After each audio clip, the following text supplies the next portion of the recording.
ilmu memberikan apa namanya natijah semacam itu. هذا خبر. Ini adalah berita. مصدر المعرفة فيه النقل وليس التجربة. Berita tentang kabilah seseorang sumbernya itu adalah daripada nagal, daripada informasi yang datang, bukan daripada penelitian DNA semacam itu. Dia nggak tahu ngitung mutasi DNA dan cara genetik. Mana ngerti beting it. Nah, argumentasi mereka yaitu. Sehingga segala sesuatu dikaitkan dengan Allah, dengan ma'rifat. Padahal ini pembahasan apa tadi itu kan? Zahirud dunya begitu. Ini yang dibahas ini apa? Antara dunia dengan akhirat. Tetapi ini dibahas bagaimana analoginya? Menganalogikannya bagaimana? Seperti tadi orang yang tahu zahirnya dunia itu hanya seperti ini. Ya kan? Zahirnya dunia itu seperti ini. Kemudian batinnya mana tahu? Nah, mereka kan kalau ahli DNA itu kan, itu ibaratnya begini. Ada satu partikel yang paling kecil di dalam diri manusia. Nah, kemudian dari satu partikel ini terus dipecah lagi, sampai kepada bagian yang paling kecil. Nah, kemudian dibandingkan nih dengan sampel-sampel yang lain. Jarak genetiknya bagaimana? Ya, kemudian mutasi genetiknya bagaimana? Dan seterusnya yang difahami oleh para ahli DNA itu kan seperti itu. Justru mereka itu menemukan satu hal yang kemudian diteliti itu benar-benar. Saudara sekalian, Anda akan terkejut ketika mendengar salah satu ceramah anaknya Habib Umar Han Hafiz, saudara sekalian. Di mana anaknya ini memang berbicara tentang DNA. Jadi kacau balau sudah kalau kita mengikuti dia. Dan banyak hal yang dia bicarakan, termasuk bagaimana kita tidak boleh mengambil ilmu dari orang-orang kafir, saudara sekalian, ataupun mengambil ilmu dari orang bodoh. Dan intinya dari ceramah beliau ini, saudara sekalian, mengharamkan yang namanya tes DNA, saudara sekalian. Oke, selengkapnya mari kita sama-sama simak penjelasan dari Gus Aziz Jazuli. Silakan. Bahwa di awal-awal ceramahnya itu membahas bagaimana keilmuan yang dimiliki oleh manusia itu tidak berarti apa-apa. Kemudian keilmuannya itu ya semuanya adalah dari Allah Subhanahu wa taala. Dan seseorang yang merasa dia memiliki ilmu berarti adalah seseorang yang kurang ajar begitu. Tidak memiliki keyakinan yang baik, tidak memiliki iman, tidak memiliki ketakwaan dan lain sebagainya. Dan berikutnya, sehingga manusia itu pada hakikatnya ya tidak bisa apa-apa. Kemudian, siapapun yang mengklaim bahwa dirinya itu memiliki ilmu, memiliki pengetahuan, apalagi kemudian berdasarkan atas tajribah, penelitian, uji coba, dan lain sebagainya, maka itu nggak ada. Sebentar ya, ini ayang beb.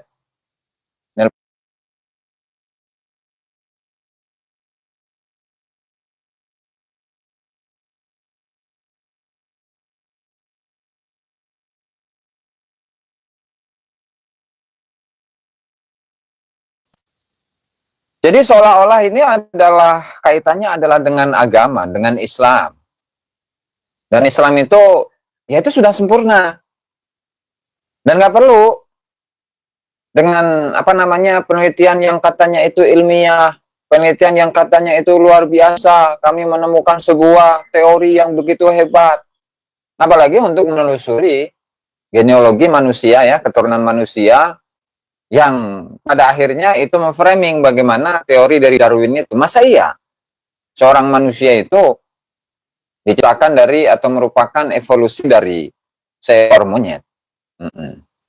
Berarti dia nggak baca. Jadi tidak pernah Darwin itu menyatakan bahwa manusia itu berasal dari kera, tidak pernah.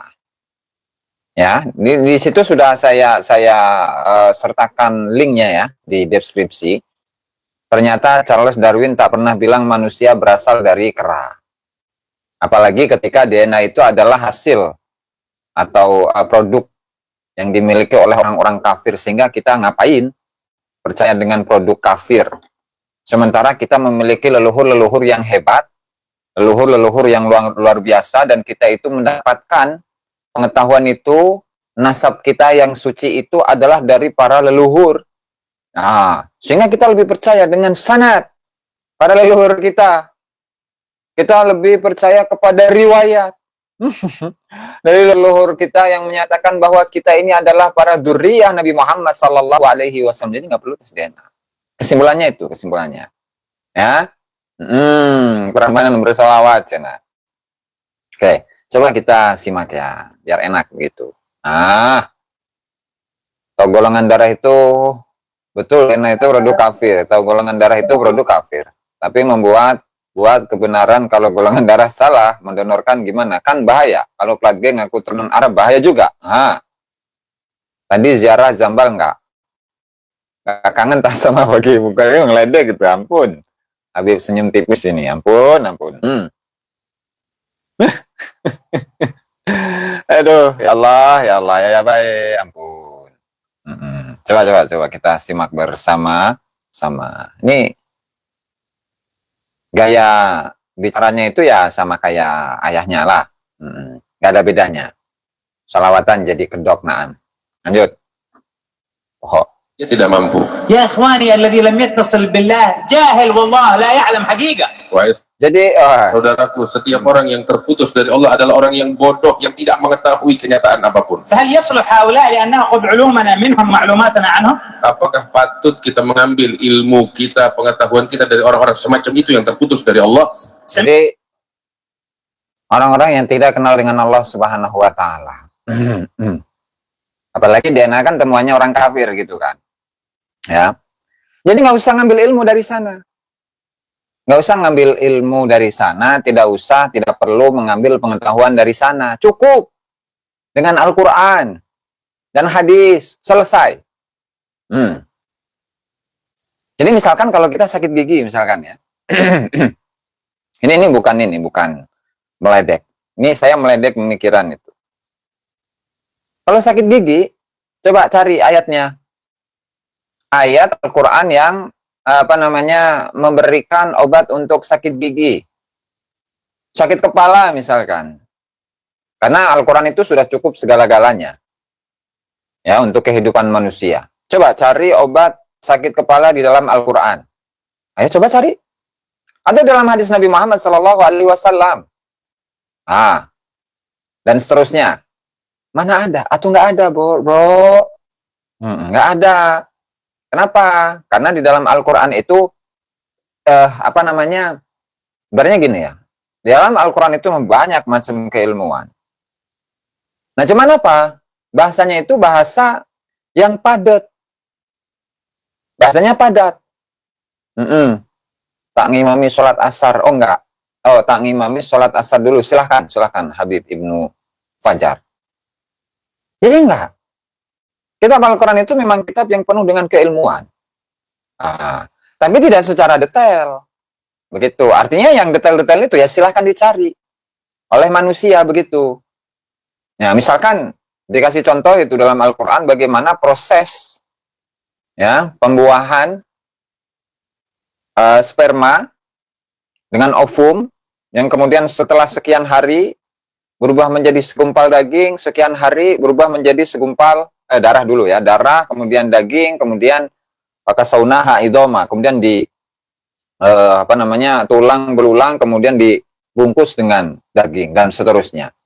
Nah, itu kan hanya sekilas. Nah, sehingga untuk proses-proses secara detail, nah itulah yang la ilaha Rasulullah menjadi atau membuka kesempatan bagi siapapun untuk menggali sedalam-dalamnya pengetahuan yang ada di dalamnya. Kan seperti itu harusnya. Ini mah sosokan. Orang yang tidak beriman kepada Allah adalah orang yang bodoh. Sehingga ngapain? Kalian itu mengambil keilmuan, mengambil pengetahuan dari orang-orang yang bodoh, orang-orang yang kafir, yang tidak ada keimanan, yang tidak ada keimanan dalam dirinya. Tidak, Beb, senyum tipis. Begitu. Haji Tarim untuk saya dan sekeluarga. Astagfirullahaladzim. Haji itu di Mekah. Di Masjidil Haram. Terus ya. Seru ini soalnya. Hendaknya kita mengambil ilmu dari orang-orang yang berilmu. Ya. ولا ناخذ العلم من اهل الجهل. Jangan kita bukan berilmu dari orang bodoh. Nah, tapi Bahar Smith itu kan mengatakan lebih baik belajar kepada seorang Habib yang bodoh daripada lebih baik belajar kepada satu Habib yang bodoh. Maaf. Belajar kepada seorang Habib yang bodoh, yang tukang mabuk, tukang zina, tukang maksiat, itu lebih baik daripada belajar kepada 70 ulama yang memiliki pengetahuan yang tinggi. Nah, kan gitu. Gimana terus? Nah, kan tuh. Kontra kan? Ini nikmat ngisepna Gus rokok naon, rokok iya di Samsu. Ya. Gimana? Coba. Kok tumben ada Habib yang alim gini? Oh, subhanallah. Bapak Taufik As-Saqaf alim ya, luar biasa memang. Kelamaan ditipu cina. Rosi, lanjut. Yang hanya sekedar berspekulasi. يفكرون بها Dia berpikir dengannya. ثم يعتقدون ان النتيجه التي تحكمها هذه النظريات هي العلم الذي لا ينقض. Kemudian dia menyangka bahwasanya hasil dari penelitiannya, dari spekulasinya adalah fakta ilmiah. Tidak. واحد من هؤلاء مدعين العلم جلس يفكر. Beberapa dari mereka yang mengaku punya ilmu, dia merenung dan berpikir. تفكير منقطع عن الوحي. Pemikiran yang terputus dari wahyu Allah. تفكير منقطع عن ربه تعالى. Pemikiran yang terputus dari Allah Ta'ala Sang Pencipta. هل الانسان هذا كيف خلق؟ Dia berpikir, manusia ini diciptakan bagaimana ya? قال الله خلق. Allah yang menciptakan. لا. Tidak. هذا كان قرد. Manusia itu asal-usulnya adalah kera. Manusia itu asal-usulnya dari kera. Itu coba mohon dicek ya. Di La ilaha illallah di deskripsi. Itu saya cantumkan di situ teori Darwin. Nah, teori Darwin ya. Tadi ternyata Charles Darwin tak pernah bilang manusia berasal dari kera. Nggak pernah. Nah, terus di bawah, ke bawah terus. Nah, redaksinya begini kalau yang ada di ini. Di bukunya Darwin.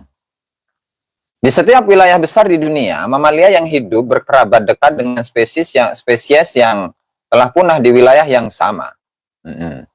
Mamalia yang hidup berkerabat dekat dengan spesies yang telah punah di wilayah yang sama. Oleh karena itu, kemungkinan besar Afrika dulunya dihuni oleh kera-kera punah yang berkerabat dekat dengan gorila dan simpanse. Dan karena dua spesies ini merupakan sekutu terdekat manusia, besar kemungkinan nenek moyang kita hidup di benua Afrika dibandingkan di tempat yang lain, kata Darwin. Bila memperhatikan redaksi tersebut, tidak ada kata-kata Darwin yang menyebut manusia berasal dari kera. Ia hanya menyebut baik kera maupun manusia masing-masing kemungkinan punya nenek moyang di Afrika. Akan tetapi, karikatur yang dibuat The Hornet malah membuat Darwin menjadi sosok yang banyak disalahpahami dunia. Jadi jelas ya, Darwin itu tidak pernah menyatakan bahwa asal-usul manusia itu adalah dari monyet. Jadi memang karikatur itu, ya, karikatur bergambar Darwin berbadan kera adalah buatan majalah satir The Hornet. Karikatur buatan tahun 1871 ini sukses membuat orang sedunia percaya kalau Darwin mengatakan manusia berasal dari kera. Nah, gitu. Jadi nggak pernah menyatakan itu Darwin bahwa asal usul manusia itu dari kera. Nggak ada, bos. Makanya nggak mau baca lah, gitulah. Kalau nggak mau baca itu ya kayak gitu. Ngawur ngomongnya. Dan saya rasa ini diikuti oleh banyak kibin. Diikuti oleh banyak kabib, diikuti juga oleh banyak kibin. La ilaha illallah. Itu ya. Coba kita lanjut. Jadi pengen ngorek-ngorek ini. Ngorek-ngorek masalah DNA ini. Intinya menggiring agar masyarakat itu tidak percaya DNA dan lebih percaya kepada riwayat dari para leluhur-leluhurnya yang menyatakan bahwasanya para habaib Ba'lawi itu adalah dzurriyyah Nabi Muhammad sallallahu alaihi wasallam. Titik. Segede jebuk. Terus kemudian dia berevolusi. صار انسان. Kemudian jadi manusia. من قال لك؟ Siapa yang mengatakan? انا قلت. Saya mengatakan. حضرت. Memang kamu melihat saat diciptakan? شفتوا القرد لما تحول انسان؟ Emang kamu pernah lihat ketika kera berubah jadi manusia? من أخبرك؟ Siapa yang kasih tahu kamu? هذا النظرية العلمية. Lah ini penelitian ilmiah saya. علمية من يا أخوي؟ Ilmiah siapa? من وين هذا العلم جبته؟ Dari mana kamu dapati itu? هذا الإنسان أصله قرد، لأنه القرد لما عاش كذا كذا 1000 سنة تطور شكله بعدين تحول لإنسان. هاي Tidak, manusia itu asal usulnya adalah kera, sebab kera itu setelah hidup sekian ribu tahun berubah, dia berevolusi menjadi manusia. في أيام سيدنا عيسى كانت في قرود. Di zaman Nabi Isa banyak kera. الآن عمرها 2024 سنة. Sekarang udah 2000 tahun lebih. تطورت الأجيال. Apakah ada perubahan dari kera tersebut? كأنه ماشي قرد تحول إنسان. Kok nggak ada ya kera yang berubah jadi manusia dari sejak saat itu sampai لا sekarang? لا خلاص النظرية حقي تقول هذا مرة واحدة بس وخلاص خلصنا. Tidak, penelitian saya hanya menyatakan bahwasanya evolusi itu terjadi satu kali. من فين جبت العلم؟ Dari mana kamu bawa itu? يقول لك لا هذا العلم Ini adalah ilmu yang saya dapati. يا جاهل. Jadi DNA itu ini ya, menyatakan bahwasannya asal usul manusia itu monyet. Itu nggak ada, bos. Nggak ada. Ada masih link yang hilang dari kera ke orang gitu kira-kira. Aduh, Mas Cina. Nah, lanjung kulama. Kok mereka gitu? Itu amatnya haliu kulama. Aduh, ulah haliu kang benjul. Nah, terus. Wahai orang bodoh, ربك يقول لك Tuhanmu mengatakan هو خلقك dia yang menciptakan من kamu تراب dari tanah, ومن ماء dari air, من صلصال dari tanah dia. كونك Kemudian dia membentuk kamu ونفخ الروح فيك أيها الإنسان. dan meniupkan ruh kepadamu. هذا الرب يقول. Dia Tuhan yang menyatakan sang pencipta. قال لا أنا قرد. Tapi dia mau tetap mengatakan aku ini kera. خلاص تمام أنت قرد وأنا عند بني آدم خلقنا الله. Kalau gitu biarkanlah kamu tetap menjadi kera. Kami adalah Bani Adam, manusia. لأن نحن نعرف من خلقنا. Sebab kami tahu siapa yang menciptakan kamu. أنت ما تعرف من خلقنا. Kamu nggak tahu siapa yang menciptakan kamu. أي علم هذا الذي يضحك به على الناس؟ Ilmu apa yang membuat manusia yang mentertawahi manusia ini? الأفضل لنظام الحياة في العالم أن يقوم الناس على وضع الاشتراكية والمال العام مشترك لكل أحد ولا يملك أحد إلا شيء محدود والباقي يبقى مال عام مشترك بين الناس. Beberapa dari mereka memiliki pemikiran bahwasanya yang terbaik bagi umat manusia adalah harta yang digunakan ramai-ramai sama-sama. ويشتركون الناس في وضع الأحكام وفي سن القوانين وفي كل شيء. Semuanya manusia itu Nih, menjelaskan tentang ini ya, sosialis. Nah, sosialis yang artinya apa yang dimiliki oleh manusia itu ya terbatas. Yang kemudian selebihnya ketika dia memiliki kekayaan yang banyak, nah maka itu adalah hak untuk masyarakat umum semuanya. Jadi sosialis ini. Jadi kalau ada pemikiran yang seperti itu, maka apakah benar seperti itu? Itu dia mempertanyakan seperti itu ya. Allah. ikut di bawah aturan ini. طيب بعدين Kemudian جربنا itu udah coba itu. سوينا اشتراكية. Kita ikutin aturan kamu itu. Istirakia. Ya, komunis lah, komunis. Nah, komunis, sosialis. نتيجة Hasilnya apa? فاشلت. Kehancuran. الأفضل لا بطلنا العلم يقول الأفضل الديمقراطية.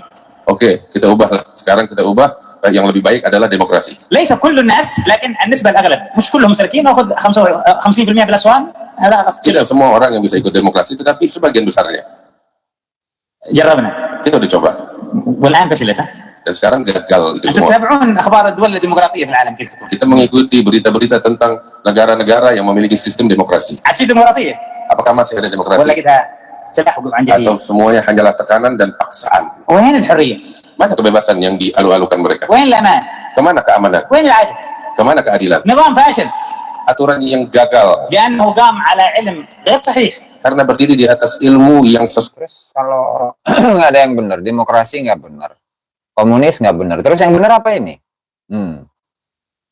Terus buktikan begitu, buktikan sebuah negara yang sukses begitu dari sistem pemerintahannya, ya demokrasi gagal katanya, kemudian sosialis, komunis gagal juga. Nah terus apa ya Pak? Apa coba pilihannya apa? Terus sesat, لأنه قام على جهل. berdiri di atas kebodohan. أنا إنسان أصلي من هذه القبيلة. Saya manusia dari kabilah ini. كيف عرفت؟ Dari mana kamu tahu? قال رحت عند العلم وعملت تحليل عنده قال لي أنت من القبيلة الفلانية. Saya melakukan penelitian. ini mulai ke DNA ya, mulai ke DNA ini. Saya dari kabilah apa? Oh, saya tes DNA dulu. Nah, saya tes DNA dulu, kemudian setelah keluar natijahnya, hasilnya, oh maka ternyata saya ini dari kabilah fulani ya. Dari kabilah apa begitu kan? Ya, terus Tes DNA dan DNA menyatakan saya dari kabilah ini. من متى العلم يقول لك أنت أبوك من؟ Dari sejak kapan ilmu memberikan natijah semacam itu? هذا خبر. Ini adalah berita. مصدر المعرفة فيه النقل وليس التجربة. berita tentang gabilah seseorang, sumbernya itu adalah daripada nagar, daripada informasi yang datang, bukan daripada penelitian DNA semacam itu. Oke. Nagel kan? Nah, nagel. Ketika seseorang itu tidak tahu siapa ayahnya, maka informasi itu, ya, atau apa yang dapat membuktikan bahwa Fulan itu adalah anaknya Fulan. Si Mehmet misalkan, itu punya bapak namanya Momot, terus punya kakek namanya Mimit, punya buyut namanya Momot misalkan. Tahu dari mana? Dari nagel, ya, dari riwayat, dari kisah, dari informasi, dari berita. Oke, katakanlah ini baru 4 generasi, 5 generasi. Nah, bagaimana ketika yang sudah generasinya itu sangat jauh? Kalau dari sekarang dihitung itu ya sampai 1100 tahun. Terus dari mana? Nagel apakah punya informasi? Apakah ada? Nah, makanya kalau memang dasarnya itu adalah nakal, adalah pengutipan, adalah informasi, adalah berita, terus berita mengenai leluhurnya yang namanya Ubaidillah yang merupakan anak dari Ahmad bin Isa al-Muhajir ilallah. Itu di mana? Nah, buzzer dibayar sambil ngerokok bicara agama untuk menjelekan memfitnah. Ini bukan fitnah. Kalau Anda menganggap ini sebagai fitnah, ya silahkan. Saya berbicara tentang data. Saya berbicara tentang logika. Ya, inilah PKI gaya baru, betul PKI. Jadi kalau PKI itu ditanya, apa bukti kamu bahwasanya kamu ini adalah dzurriyyah Nabi Muhammad sallallahu alaihi wasallam? Oh, karena leluhur kami bilang seperti itu.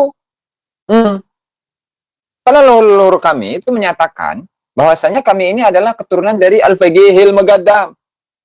Keturunan dari Al-Imam Muhammad bin Ali Sahib Mirbat. Keturunan dari Al-Imam Alwi bin Ubaidillah. Keturunan dari Al-Imam Ahmad Al-Muhajir ilallah. Tapi makamnya itu baru dibangun pada abad ke-9 dan ke-10 Hijriyah. Kesejarahnya pun sama, baru dibikin pada abad ke-9 Hijriyah, ke-10 Hijriyah. Jadi secara logika itu sudah nggak menerimanya. Terus ketika suruh tes DNA, Fulan, yang namanya DNA itu adalah ilmu ya yang berdasarkan atau yang menyatakan bahwasannya manusia itu ya berasal dari monyet. Cek apakah teori Darwin itu mengatakan seperti itu. Jangan-jangan Anda ini mendengar informasi yang salah. Makanya kalau belajar yang benar, kalau baca yang benar, biar apa yang benarkan baca terlebih dahulu, apa yang Anda baca kemudian Anda sampaikan kepada masyarakat itu tidak salah. Begitu. Nah, kan gimana ini? Gimana?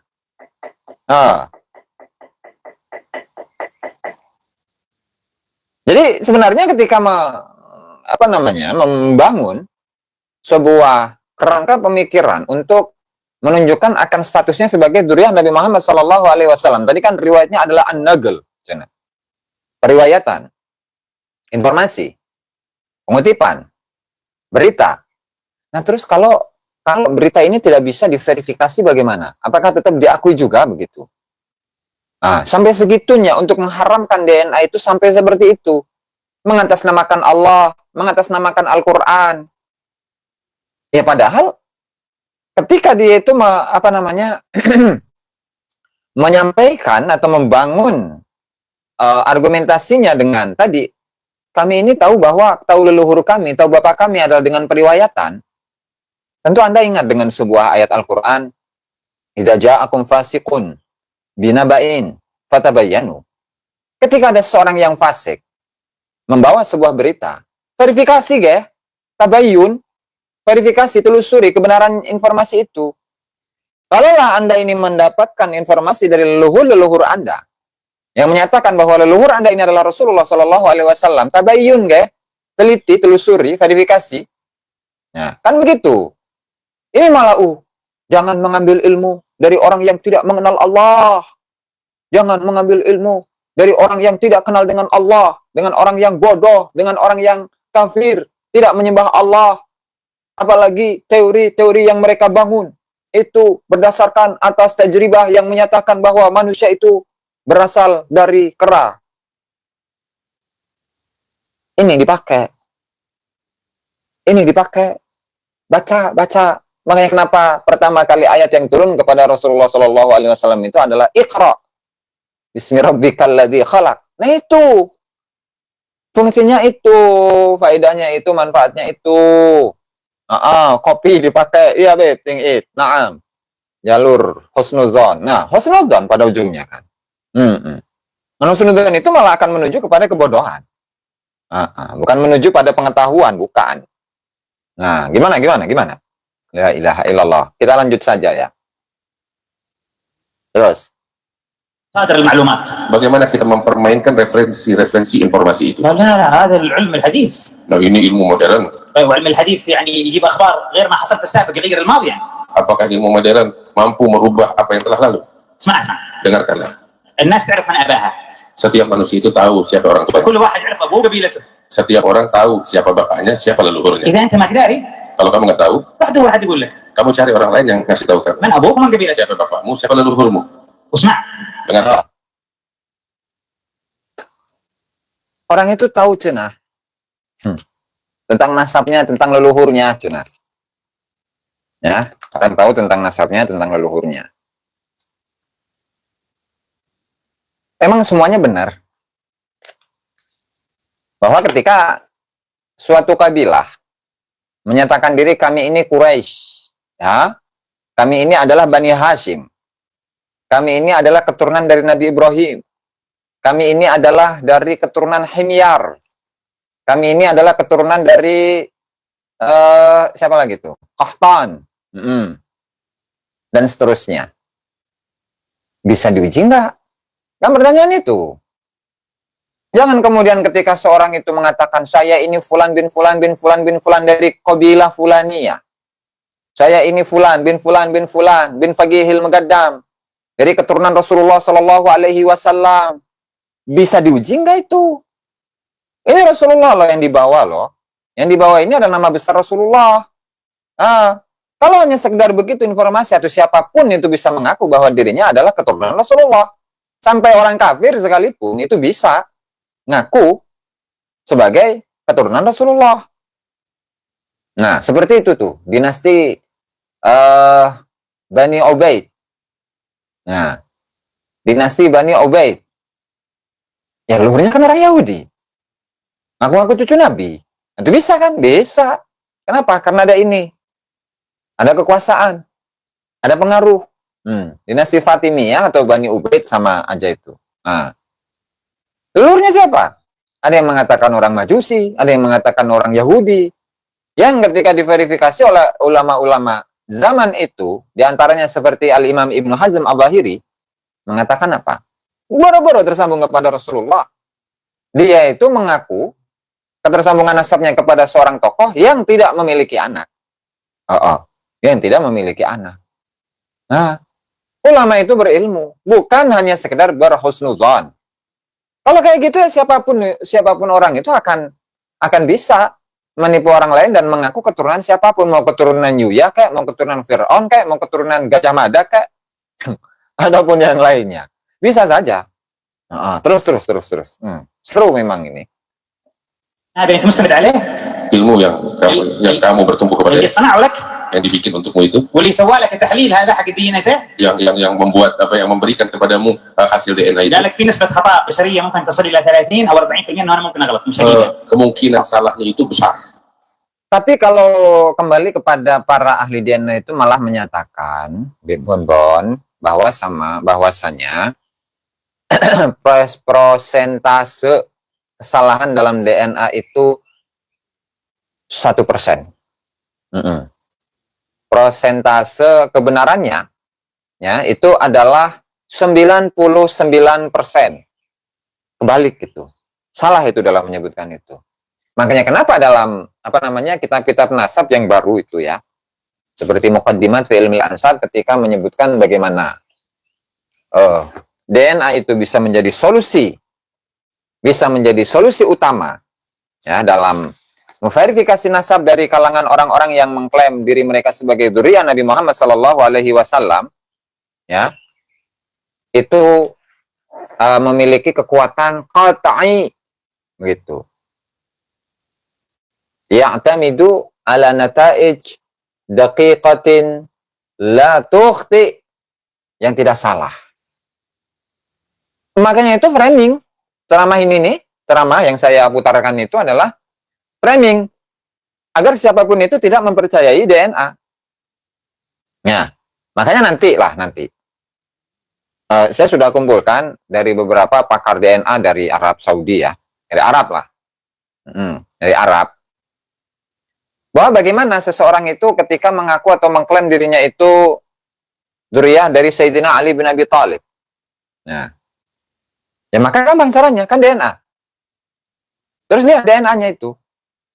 Apakah sinkron dengan DNA dari kabilah-kabilah yang sebelahnya? Misalkan dengan Himyar. Misalkan dengan Qaidar, turunannya Qaidar. Misalkan dengan Yahudi, yang benar keturunan Sayyidina Ibrahim alaihi salatu wassalam. Kemudian dengan Bani Murrah, Bani Ka'ab bin Murrah, Bani Hashim. Kemudian dengan para kabilah-kabilah yang lain, yang mereka itu merupakan keturunan dari Nabi Ibrahim alaihi salatu wassalam. Dengan Bani Umayyah misalkan. Dengan Bani Abbasiyah misalkan. Dengan Bani Hashim. Dengan Quraisy. Kalaulah tidak pernah atau tidak sama sekali, justru leluhur bersamanya itu baru 20.500 tahun yang lalu, maka mustahil, jangankan menjadi dzurriyyah Nabi Muhammad sallallahu alaihi wasallam, dzurriyyah dari Nabi Ibrahim saja bukan. Begitu. Ngeles intinya mah. Ngeles, memframing dengan sedemikian rupa agar masyarakat itu tidak percaya dengan DNA. Bahkan dalam menyampaikan teorinya Darwin saja, itu pun salah. Dan tidak pernah sekalipun Darwin itu menyatakan bahwa manusia itu berasal dari kera atau monyet. Nggak pernah. Ya, begitu. Rungkat bersama Cenage. Lanjut. اللي انت اقتنعت بانه صاحب علم هو قال لك انا ممكن اغلط صدقوا ليش؟ Nah, yang mengatakan potensi salahnya besar adalah mereka yang membuat teori DNA itu sendiri. Kenapa mereka mempercayai? يكذبون على الناس باسم العلم وهم من العلم براء. Mereka dusta atas nama ilmu kepada orang-orang. يعلمون ضاد. Jadi dibalik sekarang, yang berdusta itu adalah para pakar DNA. Allah. Yang berdusta itu adalah para pakar DNA yang selalu mengatasnamakan pengetahuan modern, ilmiah, dan lain sebagainya. Dan yang benar itu adalah kami sebagai dzurriyyah Nabi Muhammad sallallahu alaihi wasallam. Kalian itu mau ditipu oleh ahli DNA, Cenage. Sementara orang-orang yang ahli DNA itu adalah orang-orang yang juhala, orang-orang yang bodoh, yang tidak mengenal Allah Subhanahu wa taala. Wah, luar biasa memang ya. Ngeri. Ampun. Para Balawi tidak bisa mengelak dari tes DNA. Betul, Beb, tukang radio. Nah, mereka hanya mengetahui zahir fisik daripada kehidupan dunia. Allah. في الجوال هذا Kamu lihat ini handphone?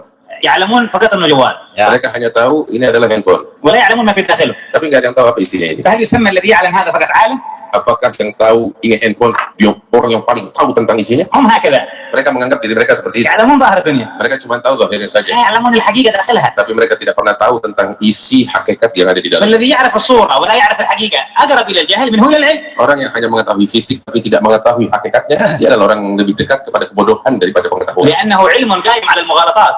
Karena Oh. ilmu tersebut Ngeri. adalah ilmu yang berdiri di atas penyimpangan dan nyeleneh. يجب ان لا يخدعنا احد. Jangan sampai kita tertipu dengan hal itu. المعلومات Jadi gini. Jadi para ahli DNA itu, ya, para ahli DNA itu hanya tahu zohirnya saja. Zohirnya saja. Zohir. Ini HP.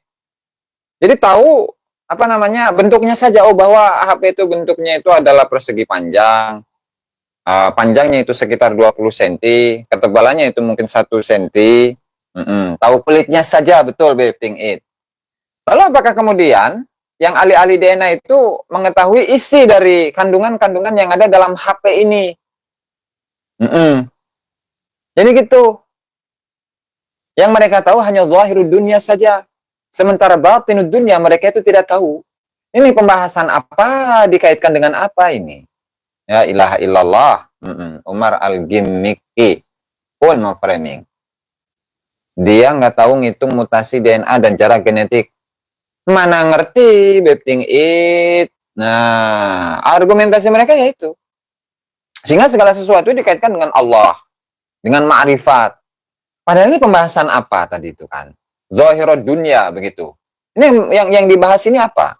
Antara dunia dengan akhirat. Tetapi ini dibahas bagaimana analoginya? Menganalogikannya bagaimana? Seperti tadi orang yang tahu zahirnya dunia itu hanya seperti ini.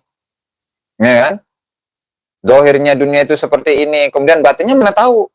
Nah, mereka kan kalau ahli DNA itu kan, itu ibaratnya begini. Ada satu partikel yang paling kecil di dalam diri manusia. Nah, kemudian dari satu partikel ini terus dipecah lagi, dipecah lagi sampai kepada bagian yang paling kecil. Nah, kemudian dibandingkan nih dengan sampel-sampel yang lain. Jarak genetiknya bagaimana? Ya, kemudian mutasi genetiknya bagaimana?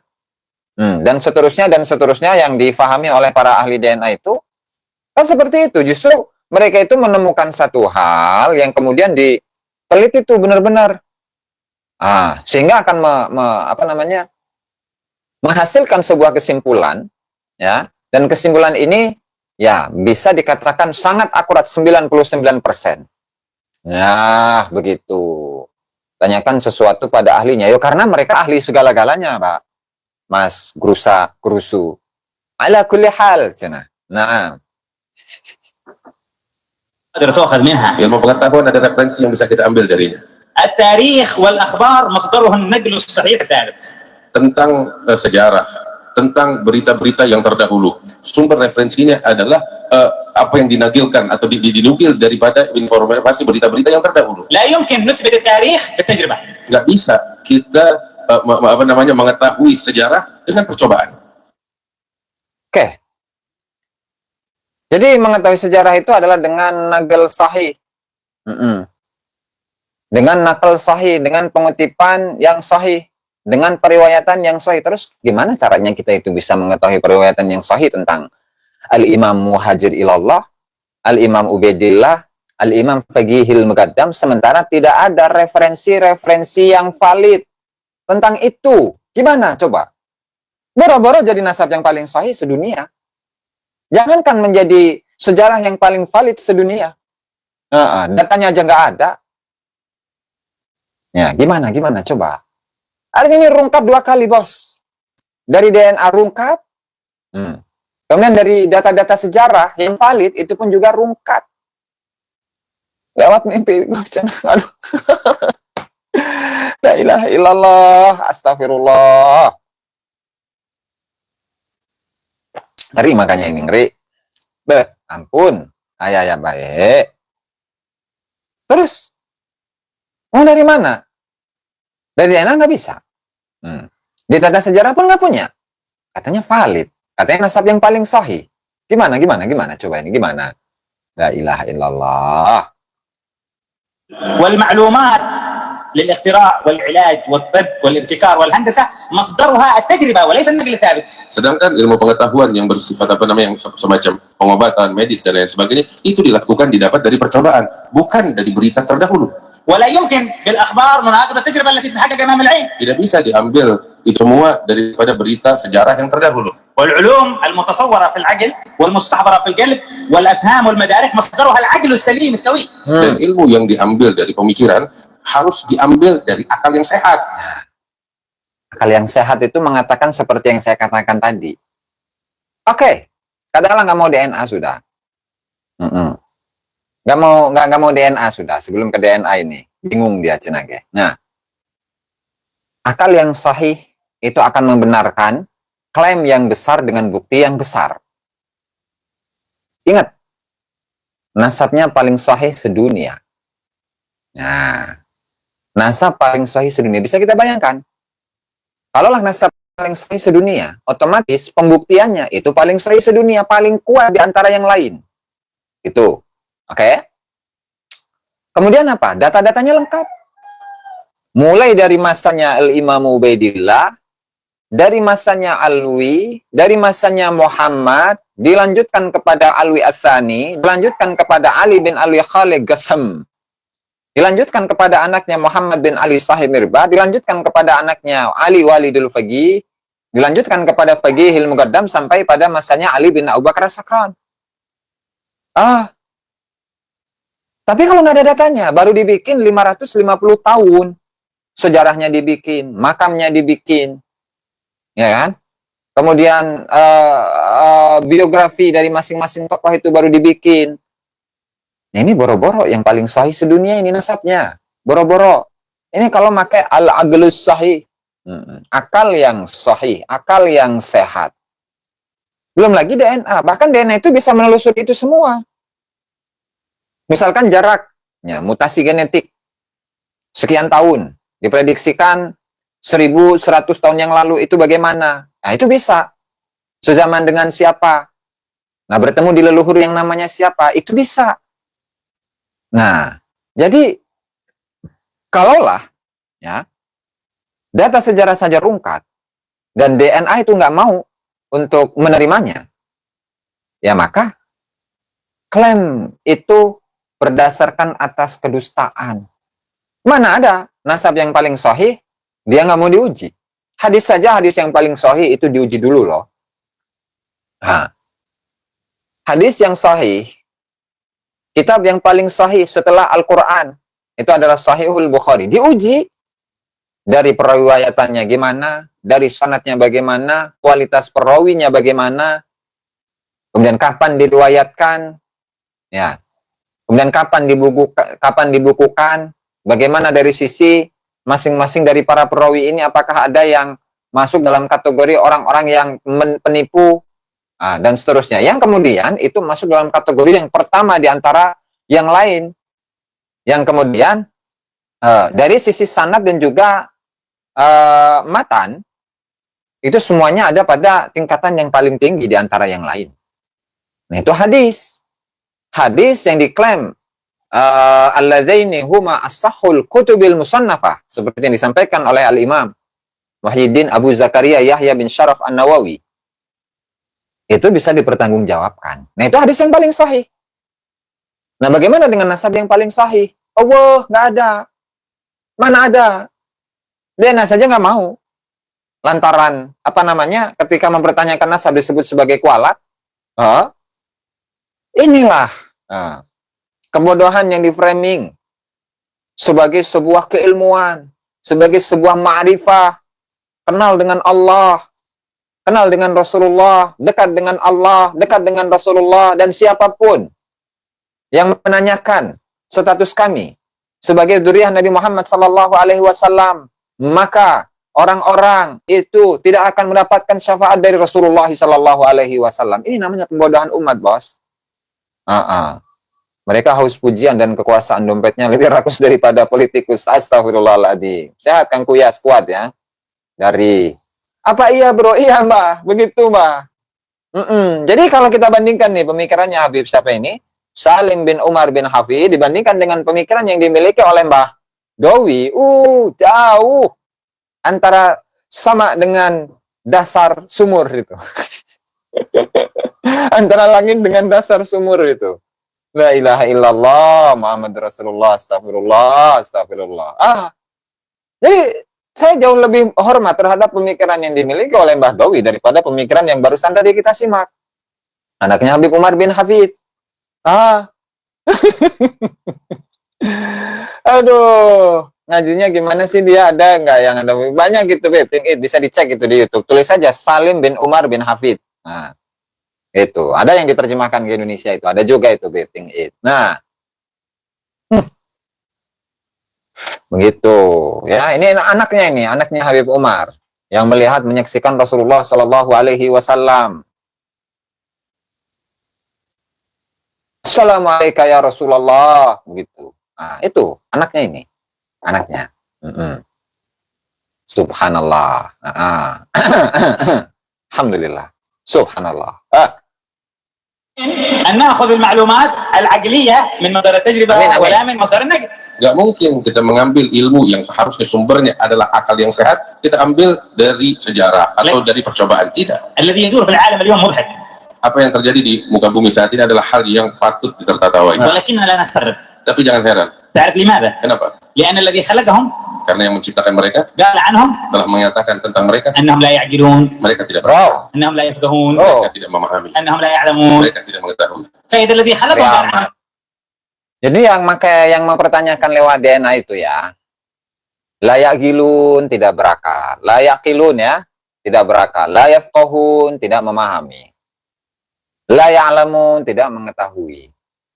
Bego be inti nama itu, bodoh saja intinya itu. Jadi yang menanyakan nasab mereka dan menuntut mereka untuk tes DNA itu adalah orang yang bodoh, yang tidak memiliki pengetahuan, tidak memiliki keilmuan, tidak bisa memahami dan tidak berakal. Malah dibalik ini. Kan coba kita sedikit membahas satu potongan ayat ya. Wa fi anfusikum afala tubsirun. Oke, ini terlepas dari sudut pandang tasawuf ya. Kalau sudut pandang tasawuf itu kan dalam begitu. Nah, wa fi anfusikum dan dalam diri manusia. Wa fi anfusikum afala tubsirun. Apakah kalian itu tidak melihat? Apakah kalian tidak meneliti, melihat bagaimana partikel terkecil dalam diri manusia itu bisa pesek, bisa dikupas dengan kajian yang sangat mendalam melalui ilmu kedokteran, melalui ilmu genetik. Nah, jadi jangan dulu memframing orang lain dengan sebutan afala ta'qilun, fahum la ya'qilun, la yafqahun, kemudian la ya'lamun. Jangan dulu. Itu saja dari wa fi anfusikum afala tubsirun. Nah, ini bisa diarahkan kepada ilmu DNA itu, ilmu genetik. Nah, sehingga ini yang sebenarnya layak kilun, layak kohun, layak alamun itu siapa sebenarnya? La ilaha illallah Muhammad Rasulullah, astagfirullah, astagfirullah, astagfirullah. Kok gampang ya menyematkan sematan kepada orang lain, kemudian menyetir bagian-bagian dari ayat, potongan-potongan dari ayat. Ini kan ngeri ini. Dia selalu membungkam orang yang bertanya dan kritik, dan alergi terhadap kritik. Padahal agama butuh kejujuran dari sekedar pengakuan. Cocok, Kang Kuya. Nah, jadi apakah itu genetik mereka, ataupun genetik leluhur-leluhur mereka seperti itu? Ya Allahu a'lam. Nggak tahu. Ya bisa jadi iya, bisa jadi enggak. Bisa iya, bisa tidak. Kan begitu. Ngeri ini memang. La ilaha illallah, sampai segitunya melotot-melotot. Ngeri. علماء ليش؟ Tuhan yang menciptakan mereka menyatakan demikian, terus ngapain kita percaya sama orang-orang semacam itu? وهو Jadi nggak usah percaya sama DNA, intinya itu. Panjang lebar tadi bawa nama Allah, bawa nama Rasulullah, bawa ayat Al-Quran, bawa hadis Nabi segala macam, bawa nama-nama leluhur. Intinya jangan percaya sama DNA. Itu intinya. Tujuan utamanya memang itu doang. Ya, terus? وأعلم بمن خلق. Dia lebih mengetahui tentang siapa yang dia ciptakan. Allah. وهو الذي أخبرنا أن العلم فقط ما اتصل به وبوحيه وبكتابه وبأنبيائه ورسله. Dan dialah Allah Ta'ala yang menyatakan bahwasanya ilmu yang sesungguhnya hanyalah ilmu yang bersambung dengan dirinya dan dengan utusan-utusan yang dia utus, atau dengan para ulama yang memiliki hubungan dengan dia. فلنخلع عن Ini kebalikan ini. Jadi justru banyak ya dari kalangan orang-orang barat itu. La ilaha illallah Muhammad Rasulullah, astagfirullah. Ketika mereka itu melakukan penelitian apapun itu, baik tumbuhan, baik dalam diri manusia, ataupun yang lain, diteliti dengan sedemikian rupa sehingga menemukan penemuan yang penuh dengan keajaiban. Sehingga kagum betapa hebatnya ciptaan dari Allah Subhanahu wa Ta'ala, yang pada awalnya mereka adalah orang yang kafir, tidak percaya dengan Allah Subhanahu wa Ta'ala, tetapi lantaran ada penelitian seperti itu, penemuan ilmiah seperti itu, dia justru bisa masuk Islam loh. Nah, bisa masuk Islam. Ini dibalik. Orang-orang yang seperti itu, terlepas dari latar belakang mereka bagaimana, tinggalkan. Karena ilmu mereka itu tidak bersambung ke hati, tidak bersambung ke pemikiran, tidak bersambung kepada Allah dan Rasulullah SAW. Sehingga tinggalkan sudah. Tinggalkan, nggak perlu DNA.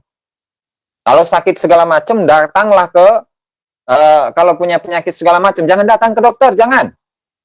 Jangan ke rumah sakit, jangan. Karena ilmu mereka itu adalah ilmu orang-orang kafir. Nggak usah diambil, nggak usah dipakai. La ilaha illallah. Cukup dengan diruqyah saja itu. Cukup. Kalau sakit kanker, dikerok saja, betul. Karena saya sudah kenal dengan Allah, kenal dengan Rasulullah Sallallahu Alaihi Wasallam. Datu maneh nak, lain datu maneh. La ilaha illallah, gitu ya.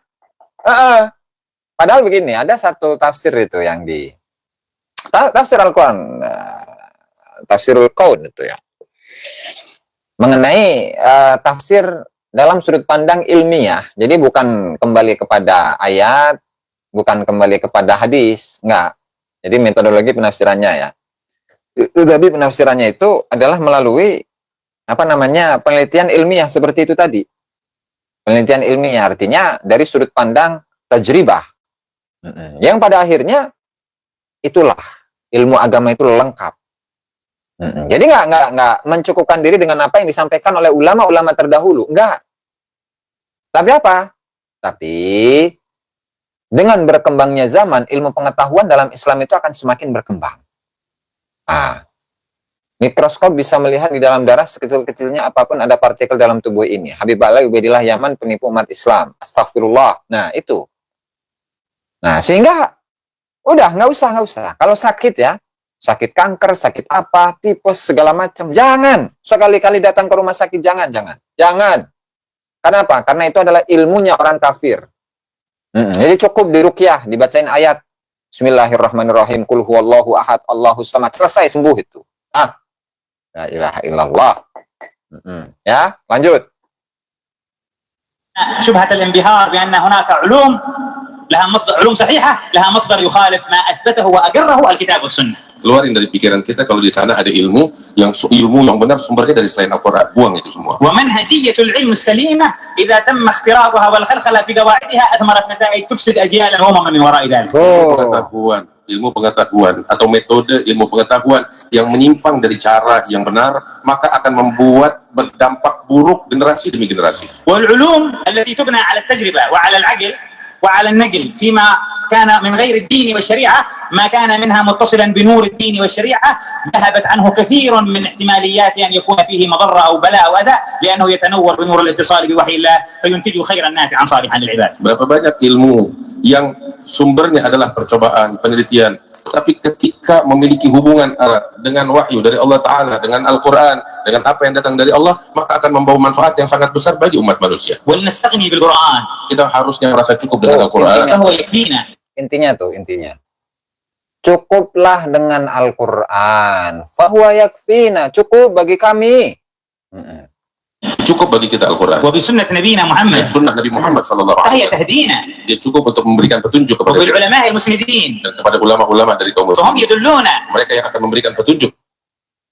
Emang kalau ilmu kedokteran nggak masuk gitu dalam cakupan ayat-ayat Al-Quran itu? Misalnya Habib Muhammad, apakah ilmu kedokteran itu nggak dicakup oleh ilmu keislaman? Itu pertanyaannya. Apa nggak dicakup oleh Al-Quran? Ya dicakup, cuman secara isyarah. Secara isyarah. Jadi kalau cuma baca Al-Quran saja, Bismillahirrahmanirrahim, Qul huwallahu ahad, Allahus samad, nggak bakalan nemu, bos.